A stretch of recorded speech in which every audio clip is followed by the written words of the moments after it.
विद्यार्थियों नमस्कार। आज मैं आपको बताऊंगा कि आप किस तरह से बोर्ड में जो आने वाली 2021 की परीक्षा है 100% आप प्राप्त कर सकेंगे। तो 100% पाने के लिए हमें कितनी मेहनत की आवश्यकता है ये आप अभी से निर्धारित कर लें तो निश्चित रूप से आपके अच्छे मार्क्स आएंगे।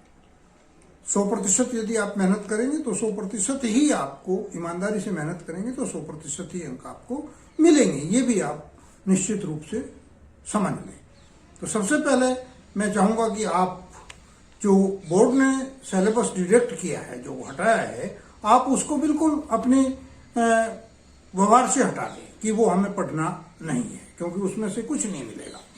तो जो 30% कम किया है उन चैप्टरों को सबसे पहले आप विषयवार सबको अलग कर दें, और जो बचे हुए 70% कोर्स है उसको, जो अभी तक आपने नोट्स तैयार किए हैं या नहीं किए हैं, आपने वर्चुअल क्लासेस किए हैं या नहीं किए, जैसा भी है उसको आप एक जगह कलेक्ट कर लें, इकट्ठा कर लें, और समय के अनुसार, यानी पहले हमें कौन सी यूनिट तैयार करनी है, कौन सी बाद में यूनिट तैयार करनी है, उसके लिए आप, मेरा सुझाव जो है उसे आप गौर से सुने कि सबसे पहले हमें वे यूनिट तैयार करनी है जिनमें कम पार्ट हैं और जो अधिक मार्क्स की हैं।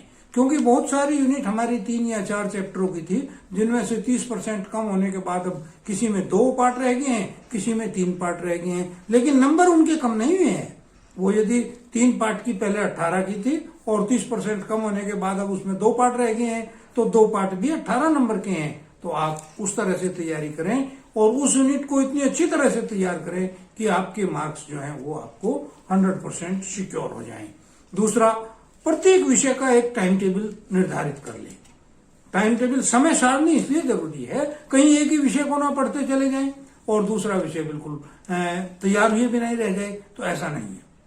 विज्ञान वर्ग के छात्र भी और जो साहित्यिक वर्ग के छात्र हैं, कृषि वर्ग के छात्र हैं, कॉमर्स वर्ग के छात्र हैं, वो पहले उन विषयों को ले जो विषय ज्यादा समय लेना चाहते हैं। जैसे विज्ञान में फिजिक्स है, केमिस्ट्री है, जो साइंस के विषय हैं।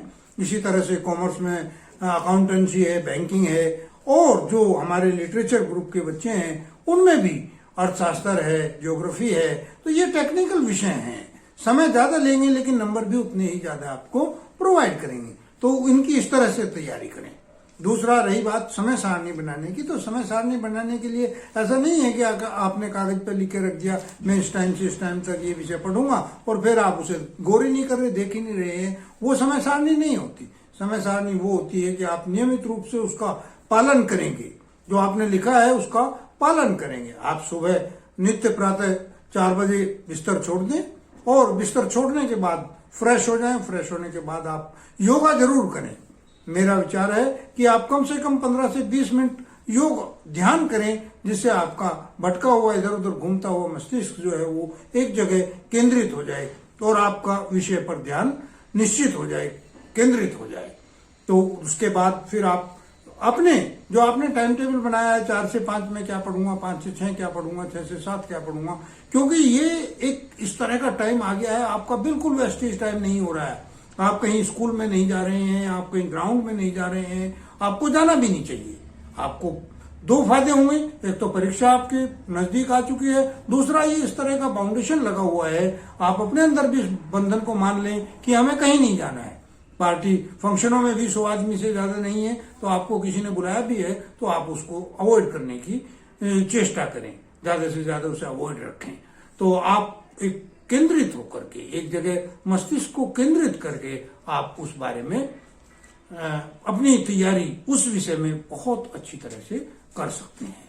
दूसरा, रही बात, अब क्योंकि प्रैक्टिकल बहुत नजदीक आ गए हैं आपके, नेक्स्ट मंथ का मतलब आज दिसंबर तो शुरू होने ही वाला है, तो जनवरी या फरवरी के मध्य तक आपकी प्रयोगात्मक परीक्षाएं संपन्न हो जाएगी।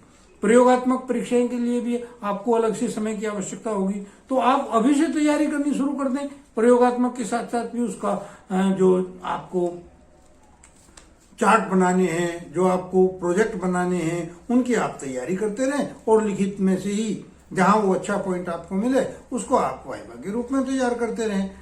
तो इन सारी चीजों को आप एक जगह कलेक्ट करके आप अच्छी तैयारी कर सकते हैं और पूरे के पूरे मार्क्स आप प्राप्त कर सकते हैं। हो सकता है कि आपकी पेपर्स जो हैं वो भी आपको ध्यान में रखते हुए उसी तरह के पेपर सेटर्स तैयार करेगा। क्योंकि एक ही चैप्टर में से जब वो 3 चैप्टर थे, अब 2 चैप्टर रह गए, तो 2 में से भी उतना ही मैटर रखना है, तो आपको बड़ा अच्छा कम समय में ज्यादा क्वेश्चन तैयार करने का समय मिलेगा, अच्छी तरह से तैयार करने का समय मिलेगा। आप उसे उसी तरह से तैयार करें। और अब वो समय आ गया है कि डू एंड डाई, यानी करो और मरो वाला। तो जितना 2 महीने 3 महीने रह गए हैं आपके पास, दिसंबर जनवरी फरवरी, तो आप बहुत अच्छी तरह से तैयारी करेंगे तो आपको निश्चित रूप से आपकी आशा के अनुरूप जितने आप मार्क्स के लिए तैयारी करेंगे उतने मार्क्स आपको मिलेंगे। टारगेट आपका होगा, मेहनत भी आपकी होगी और देने वाला परीक्षक होगा, लेकिन वो काट नहीं पाएगा यदि आपने उसके अनुरूप उत्तर दिया है। तो मैं समझता हूं इस तरह की बिंदु ध्यान में रख के आप तैयारी करेंगे तो निश्चित रूप से आपको पूर्ण सफलता मिलेगी। धन्यवाद। हमारा चैनल देखते रहिए, क्योंकि चैनल में जीव विज्ञान से संबंधित बहुत सारी वीडियो हमने डाल दी है, विज्ञान से संबंधित बहुत सारी वीडियो हमने डाल दी है। तो आप लोग उनकी हेल्प लेकर के अपनी तैयारी करते रहें। जिन्होंने अभी तक चैनल सब्सक्राइब नहीं किया है वो चैनल सब्सक्राइब अवश्य कर लें और बेल आइकन दबा के रखें, ताकि जैसे ही नई वीडियो डलेगी तो आपको उसका पता चल जाएगा। अभी हम कुछ दिनों बाद आपके क्वेश्चन सीरीज डालेंगे, प्रश्न पत्र सीरीज डालेंगे। और मैं ये आपको बता दूं कि पिछली जो प्रश्न पत्र सीरीज हमने डाली थी 2019 में, उसमें सभी प्रश्न यानी कि 100% हमारे जो 10 सेट डले थे, उन 10 के 10 सेटों में से सभी को 100% प्रोबेबिलिटी थी, मिले थे क्वेश्चन, चाहे वो इंटरमीडिएट के हों, चाहे वो हाई स्कूल विज्ञान से संबंधित हों। तो मैं इस साल भी उसी मेहनत से तैयारी कर रहा हूं, आपके पेपर सेट कर रहा हूं, ताकि आपको कुछ अच्छा दे सकूं। तो आप लोग चैनल के साथ बने रहिए, देखते रहिए। और यदि कोई आपको शिकायत है, कुछ पूछना है, तो आप तुरंत उसे कमेंट्स बॉक्स में लिख के मेरे से पूछ सकते हैं। तो इस तरह से तैयारी करें और इन बातों का ध्यान रखें।